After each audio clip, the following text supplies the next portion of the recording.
unmuting myself. I couldn't do that. No problem, no problem.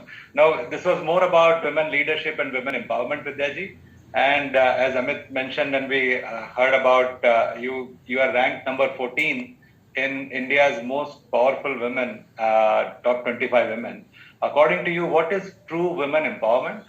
And how as a country, how as a nation, we are making progress on this dimension?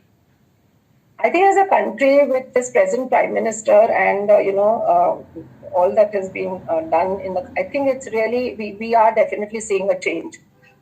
As a person and as a woman, I feel that, every woman needs to be, like Mr. Modi ji talks about Atmanirbharta for the country.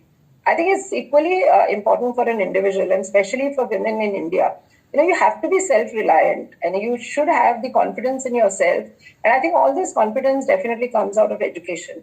So I think education is the most important factor for being self-reliant, for being Atmanirbhar and being empowered.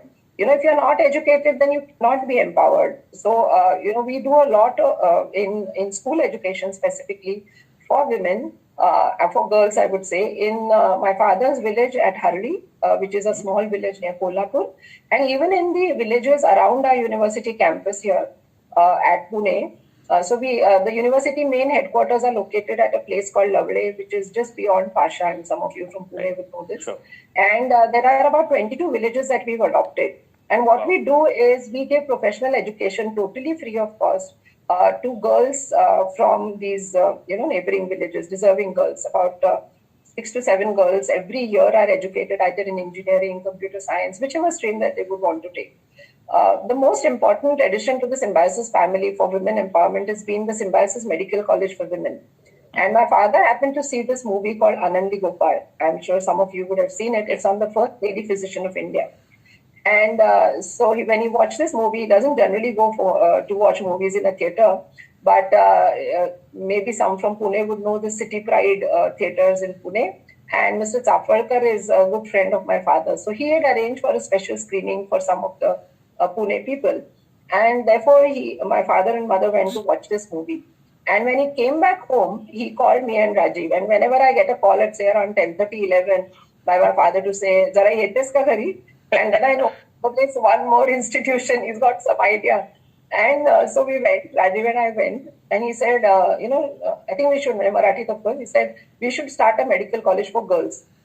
And it was such a shock because it's not like starting a business school, it's easy. I mean, I could start a business school overnight, but a medical college in India, that too with the Medical Council of India, as the apex authority, we all know what it is, what it was, I would say. Now it's of course changed to something else.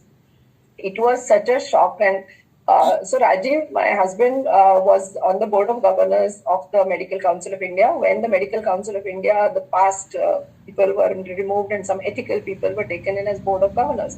And he would always tell my father, you could think of starting any institution in health sciences, but please do not start medicine, because that organization is still the way it is, even though the board of governors have changed.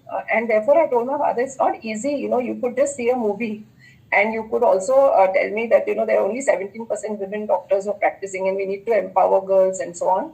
But that's a wonderful story and it can't just come into reality. So he, as the way he is, he said, "Me tula sangitlay, maine to aapko keh diya hai na, how to do it is your job." And that's always what he does, and he thinks institutions can be created overnight. But, there's such stringent rules for MCI and we didn't even have a hospital of our own. You won't believe it. We built about more than 10 lakh square feet in less than a year. He saw this movie on 19th March 2019. And on 19th December 2019, we had the inspection of the Medical Council of India with a 300-bedded hospital, with a 600 plus OPD, with 200 patients admitted and a medical college building ready. I mean, you cannot imagine anything like this in India. And I always say that, this is so inspirational that I think only Dr. Muzumdar can do such things. And I have to just implement what he says. So there are a lot of things on women empowerment. And this most powerful and all, in fact, I've told my secretary to remove this line, it really is not great. But they love to, have this line on my biodata. And they feel that, to say that I'm the most powerful woman. Someone must have said it somewhere.